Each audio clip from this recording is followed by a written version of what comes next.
¿Qué tal, señoras y señores? Martes 27 de abril arranca La Rioja directo en este día lluvioso. Lola nos está dejando una inestabilidad que parece que va a durar durante toda la semana. Igual de inestables también son, ya lo saben, los datos del COVID-19 en nuestra región, en La Rioja. Esto es una montaña rusa. Unos días suben los casos activos y otros días disminuyen, como es el caso de hoy. Pasamos a actualizar esos datos. La jornada de hoy no deja fallecidos. Buena noticia también. Buena noticia es, como les decimos, ese descenso, el número de casos activos. Hoy tenemos 590, son 33 menos que en la jornada anterior. Donde no vemos la traducción de esa reducción de casos activos es en nuestros hospitales. Se mantiene esa presión hospitalaria. En planta hay hoy, en día de hoy, 56 ingresados, uno menos que ayer. Y en la unidad de cuidados intensivos, que se mantiene en 20 personas ingresadas. Por municipios ya saben que ponemos especial punto de atención en aquellos, además de la capital de Logroño, en aquellos lugares donde están en un nivel superior al resto de la comunidad autónoma. Vamos a decirles que hay un descenso, como decimos, generalizado de los casos activos. Alfaro resta 10 casos activos, son 32, Arnedo resta 4, se sitúa hoy en 61, Calahorra resta 9 casos activos, 135, Cervera resta 1. Al día de hoy, en este 27 de abril, tiene 5 casos activos. Si bien es cierto que la capital, Logroño, es hoy quien suma 9 casos activos, 132. Nájera también resta 2 casos, 45. Y Pradejón, 8 casos, que suma 1. Yo creo que es labor, y todos ustedes ya saben la importancia de las vacunas, es nuestra esperanza y es nuestra labor como medio de comunicación animarles a todos ustedes a que efectivamente se pongan esas vacunas, sea cual sea. Y buena cuenta de ello es pues la situación, por ejemplo, en las residencias de ancianos de nuestra comunidad autónoma, donde llevamos más de 2 meses con 0 casos positivos. Están libres de COVID nuestras residencias de ancianos, y hoy hemos tenido la suerte, no es sencillo, de entrar en una de ellas. Allí está mi compañera Ainara Domingo, que se encuentra en la residencia de ancianos Orpea. Ainara, no sé si viviendo en estos momentos una especial nueva normalidad o no, cuéntanos. Pues sí, Elsa, nos encontramos ahora mismo en la residencia Orpea, aquí en Logroño. Estamos con Cecilia Muro, psicóloga de la residencia. Buenas tardes, Cecilia. Buenas tardes. Se podría decir que ahora mismo estáis más tranquilos, ¿no? Sí, en estos momentos la verdad que la llegada de las 2 dosis de la vacuna ha sido un alivio para las residencias de mayores. Nosotros en este centro, desde que se nos ha vacunado tanto a trabajadores como residentes, podemos decir que estamos libres de COVID, estamos volviendo poco a poco a la normalidad, hay una desescalada, volvemos a retomar actividades desde todos los departamentos de fisioterapia, terapia ocupacional, animación y psicología, que con las vacunas sí que se siguió con esos tratamientos, pero tuvieron que estar adaptados a la pandemia. Actualmente realizamos ya las terapias en grupo, también hay visitas, salidas, con lo cual se ha fortalecido el vínculo con las familias, que es muy importante. Y sobre todo podemos decir que en estos momentos los centros de mayores son hogares seguros, una alternativa para venir a aquellas personas que lo deseen o bien lo necesiten por los cuidados específicos. Habéis sido los más azotados durante la pandemia, durante todo este año, las personas mayores sobre todo. Psicológicamente es el área que te toca a ti también, Cecilia. ¿Cómo ha afectado a las personas mayores y a las familias también el estar alejados, el no poder tener contacto durante tantos meses? La verdad que la situación de pandemia fue un acontecimiento vital estresante para todos, para toda la población en general, pero sí que es cierto que desde el punto de vista psicológico los centros de mayores lo hemos vivido de una manera diferente. Se llegaron a restringir las visitas, algo muy duro para los trabajadores, las familias y sobre todo nuestros residentes, pero en todo momento se ha garantizado la comunicación, bien telefónica con las familias o incluso por videollamada. Y esto ha hecho pues, que la situación haya sido llevada de una forma pues más normalizada, aunque tenemos en cuenta que hay bastantes repercusiones psicológicas por la situación actual. Pero sí que es cierto que las familias se encuentran agradecidas, nuestros residentes también, y en estos momentos pues estamos todos más tranquilos. Eso te iba a comentar, el ánimo entre los residentes, entre vosotros también los trabajadores, entre los propios familiares que están ahora mismo volviéndonos, ¿no? Y dirán, ahí está mi padre, ahí está mi madre, ahí está mi abuelo. Están vacunados, imagino que el ánimo que se respira dentro de la residencia, vamos, será más relajado, ¿no? También entre vosotros, entre los propios residentes. En estos momentos la verdad que el ánimo es de esperanza. Cada vez estamos en una desescalada con más flexibilidad, que esto nos lo ha dado las vacunas. Sin ellas pues no podríamos estar en estos momentos hablando, y poco a poco pues se va normalizando la vida en los centros. Y bueno, nos están grabando, imagino que también contentos, ¿no?, de que podamos entrar un poquito las cámaras con todas las medidas de seguridad también, y dar este mensaje de esperanza, ¿no?, que lanzábamos a los familiares y a todos, que en las residencias parece que están protegidas, ¿no?, ahora mismo contra el COVID, y que sigan vacunando a todas las personas, ¿no? Eso es lo que esperáis también, ¿no?, lo que esperamos todos. Eso es, en estos momentos las residencias son centros seguros, pueden haber ingresos, seguimos los protocolos de seguridad y garantizando estos protocolos hay que continuar con la vida, hay que seguir con nuestra salud mental, la salud de nuestros mayores, y en estos momentos sí que podemos hablar de esperanza. Cecilia, muchísimas gracias, y sobre todo por dejarnos entrar, también, a dejar entrar a TVR. Muchas gracias a vosotros.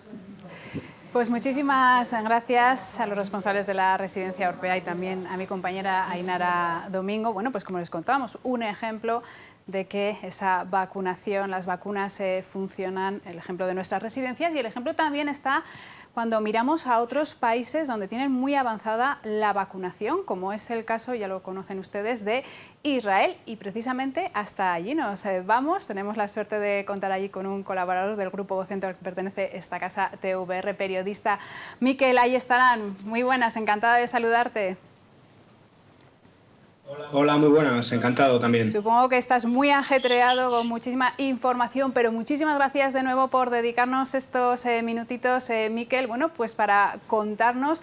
Efectivamente, estábamos viendo ahora el ejemplo aquí en nuestras residencias, aquí la situación es totalmente diferente, la de España con la de Israel, pero allá, efectivamente, no sé si nos puedes dar datos de qué número de población está ahora mismo inmunizada allí en Israel. Los datos que ofrece el Ministerio de Salud son un 53% de la población inmunizada. Esto habría que sumar un 10% de la población que ha superado ya la enfermedad, con lo cual estamos hablando de más de un 63%. Esto es un país pequeñito, prácticamente 9 millones de habitantes, y según los expertos, ya con estas cifras estaríamos cerca de la inmunidad de grupo, y por eso se han ido levantando ya las restricciones y estamos en una situación, digamos, de aparente normalidad, ¿no? Después, eso sí, de esta campaña de vacunación masiva que ha durado 4 meses. Miquel, a muchos aquí se preguntan el por qué Israel ha dispuesto de tantas vacunas y tan pronto, sobre todo, ¿no? Sí, la respuesta que ofrecen las autoridades cuando les hacemos esta misma pregunta, viendo sobre todo el contraste, ¿no?, a la hora de conseguir vacunas entre los diferentes países, es que ellos se movieron con más rapidez, contactaron directamente con el laboratorio de Pfizer y, aunque no es la respuesta oficial, también ya sabemos que pagaron una cantidad más alta que otros países, y firmaron también un acuerdo con Pfizer para proporcionar información detallada a la compañía, al laboratorio, sobre cómo ha sido la marcha de la vacunación en este país. Pero lo cierto es que aquí se puso en marcha la vacunación el 19 de diciembre y fueron, bueno, todo ha sido realmente rapidísimo, pero la clave, sin duda, es que tuvieron acceso a esa vacuna, algo que no está pasando en otros países como España. ¿Cómo ha sido ese proceso de vacunación? ¿Hay algo a ti que te chocase con respecto a lo que ves que estamos viviendo aquí en España, Miquel? Bueno, el proceso ha sido muy rápido. Aquí la salud la gestionan 4 grandes mutuas y en cuanto ellas tuvieron las vacunas, pues se pusieron a vacunar sin descanso, ¿no? Prácticamente estaban abiertos los centros de 8 de la mañana a 10 de la noche. Las edades fueron bajando rápidamente, pues 80, 70, 60. Los grupos fueron bajando y después aquí se ha vacunado hasta la última dosis. Es decir, cada vez que se iban a cerrar los centros y había dosis abiertas, había que utilizar, por el tipo de vacuna que es Pfizer, hay que utilizarla, ¿no? Pasadas unas horas después de su apertura, pues empezaban a llegar mensajes de móvil a través de las redes sociales llamando a la población, fuera del grupo que fuera, a estos centros para usarla, ¿no? Este ha sido, yo creo que el gran éxito, pero sin ninguna duda la clave de todo ha sido que han tenido vacunas. Luego, eso sí, la logística ha sido muy buena y hay que decir que a este lado del muro al menos la vacunación ha sido todo un éxito en estos últimos 4 meses. ¿Es cierto, Miquel, que allá en Israel han descartado ya la vacuna AstraZeneca? Es decir, que están utilizando Pfizer y Moderna únicamente. No sé si tienes conocimiento. Lo desconozco si la vacuna está descartada. Lo que sí han hecho aquí es firmar contratos con Pfizer sobre todo, y también hay dosis de Moderna, pero fundamentalmente el laboratorio que está abasteciendo a Israel es Pfizer. Bueno, te leía el otro día, por eso contactaba contigo, Miquel, una columna que escribías, leíamos aquí en Diario La Rioja, de que, si no me equivoco, corrígeme si me equivoco, volvías a Israel creo que de un viaje y te sorprendió, incluso a ti, bueno, pues ver esa nueva normalidad, a la gente incluso sin mascarillas, ¿es así? Pues la verdad es que no sé lo que has leído, llevo 16 meses sin salir de aquí, ¿eh? Con lo cual, la verdad es que sí, pues sí que el día que quitaron las mascarillas aquí, hace ya, yo creo que fue una semana, estuve hablando con mucha gente, mucho judío que había podido volver a entrar al país porque han estado cerradas las fronteras, y la gran sorpresa, ¿no? que te mostraban sobre todo algunos llegados de Argentina, de países donde la pandemia está golpeando dura, era eso, ¿no? Era que aquí se vivía situación de prácticamente normalidad. De todas formas, todavía yo creo que hay que ser cautos y desde el Ministerio de Salud, por ejemplo, insisten en que hay que seguir usando la mascarilla en lugares cerrados, aunque la gente, la verdad es que baja inmediatamente las defensas, nos hemos relajado todos, y en el momento que te quites la mascarilla también tiene un impacto psicológico rápido, ¿no? Como decir, bueno, ya está, hemos pasado el virus, vamos a otra cosa, pero todos sabemos que esta pandemia todavía está ahí, está muy presente, y no hay más que, en el caso de Jerusalén, por ejemplo, no tienes más que cruzar el muro, ir a los territorios palestinos, donde, por ejemplo, la tercera ola del virus está golpeando con fuerza y los hospitales están colapsados a tan solo 20 minutos en coche de mi casa. Miquel, ¿cómo es trabajar, ya dejamos un poco al lado el tema de las vacunas, cómo es trabajar en Oriente Medio? Cuéntanos cuántos años llevabas allá trabajando tú. Bueno, llevo trabajando en Oriente Medio con el grupo desde el año 2006 prácticamente, y aquí en Jerusalén como corresponsal de Vocento y de otros medios desde el año 2015. Y el trabajo, bueno, pues la verdad es que es una ciudad muy intensa, Jerusalén, con muchas contradicciones, con muchas cosas interesantes desde el punto de vista periodístico, y no nos aburrimos, ¿no? Cada día tenemos algo, y la verdad es que todo esto de las vacunas ha sido una sorpresa positiva para la sociedad israelí, ya que se han convertido en una especie de ejemplo para otros países, ¿no? Y además de esas labores periodísticas en busca de la noticia, eres escritor, has escrito varios libros, tengo aquí algunos de esos títulos: Jerusalén Santa y Cautiva, Las cenizas del califato, y Oriente Medio, Oriente roto. ¿Qué cuentas? ¿Nos puedes hacer un avance para aquellas personas que no conozcan y que no conozcan lo que haces? Unas pinceladas de tus obras. Bueno, digamos, he completado este mes la trilogía esta de Oriente Medio con Jerusalén Santa y Cautiva, que es, digamos, una crónica sobre lo que es la vida o la gente que vive y trabaja dentro de la ciudad vieja de Jerusalén, que a mí me parece el lugar más interesante del mundo. En apenas 1 kilómetro cuadrado tenemos los tres lugares santos para musulmanes, cristianos, judíos, por los que el ser humano lleva miles de años peleando, ¿no? por su control. Y digamos que he completado mi trilogía de Oriente Medio con este libro, que bueno, viene después de las cenizas del califato, que fue un viaje completo a lo que fueron los 2 años del grupo yihadista Estado Islámico en Siria e Irak, y después de Oriente Medio y Oriente Roto, que fue una crónica ya pues muy extensa, ¿no? de prácticamente mis 10 primeros años de trayectoria, desde Túnez hasta Afganistán, ¿no? Un viaje muy amplio. Jerusalén Sentecotiba es otra cosa, es algo más cercano y mucho más, yo creo que asequible, ¿no? para cualquier lector que esté interesado en la Tierra Santa.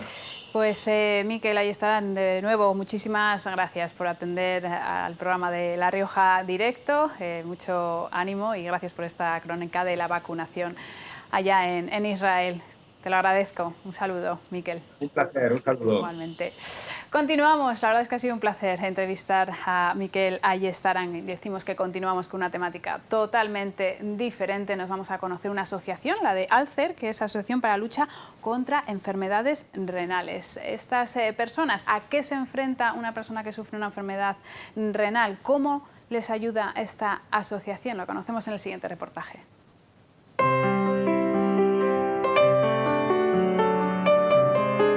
ALCER Rioja nació hace 41 años con un grupo de enfermos renales que en aquel momento creían que era necesaria implicarse en todo lo que era concienciación a la sociedad de la enfermedad renal e incluso la falta de tratamientos que en aquel momento existía.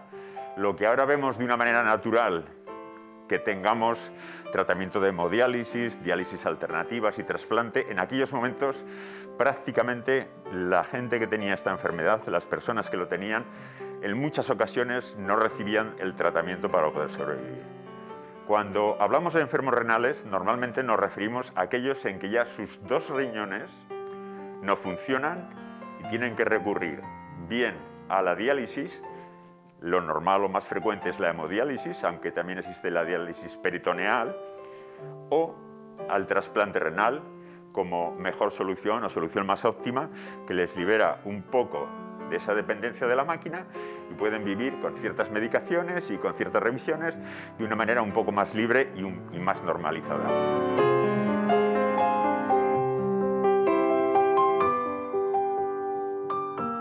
Yo empecé hace 40 años. Hace 40 años me sentía más cansado que lo habitual, porque hacía deporte, pero me sentía cansado.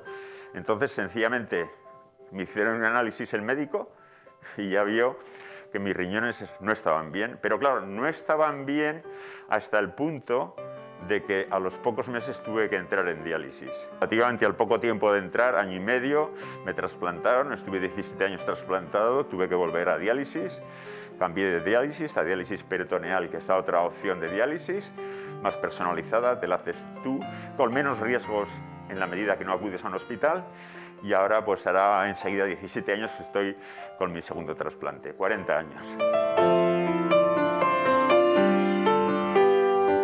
Yo tengo antecedentes familiares con problemas renales. Entonces tuve que estar ingresada por una infección renal y me miraron y vieron que tenía el mismo problema que la familia, la poliquistosis renal.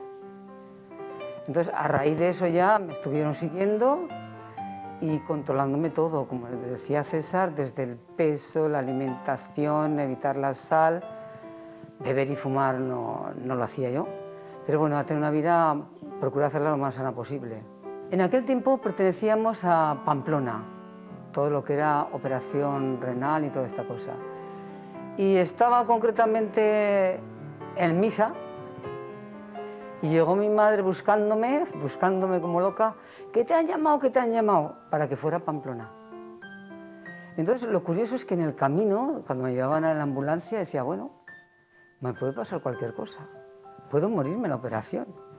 Pero bueno, a partir de eso todo fue positivo, ¿no? Estar a disposición, que negarme a recibir un riñón no lo iba a hacer, porque era cuestión de favorecer, mejorar mi vida, mi calidad de vida. Y entonces me trasplantaron allí, estuve muy bien.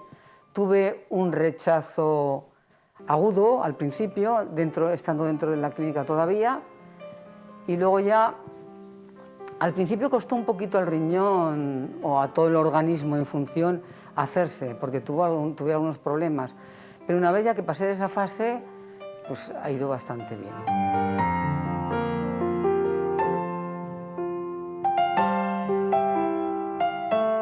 La función de los riñones es una función depurativa, pero también equilibradora del organismo, eliminando el agua, eliminando una cantidad de desechos, también tiene funciones hormonales.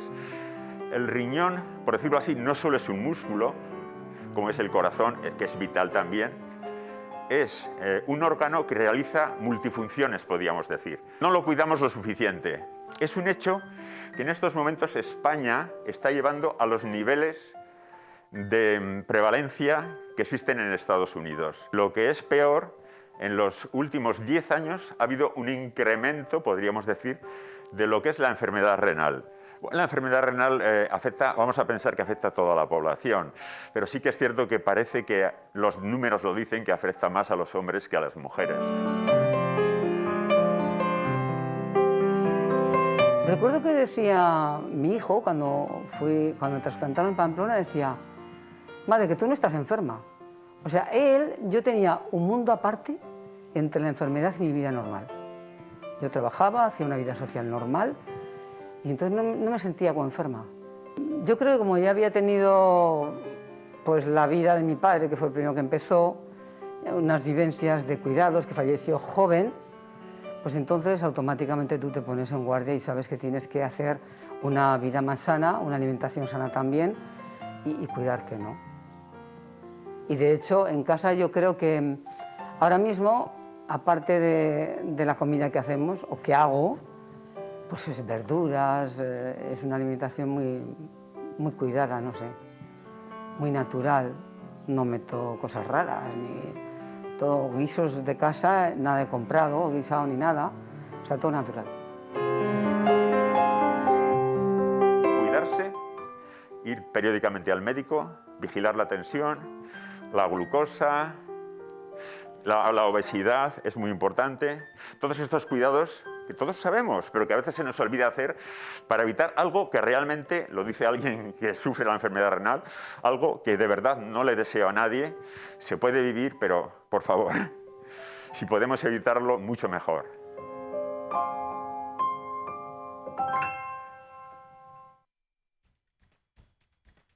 Hay que cuidarse y la verdad es que es encomiable la labor que hacen asociaciones como Alcer por aquellas personas que están sufriendo cualquier enfermedad, muy importante. Señores, vamos a publicidad, pero no se muevan, que todavía nos queda gastronomía y exposiciones, sí, que las hay, citas con la cultura.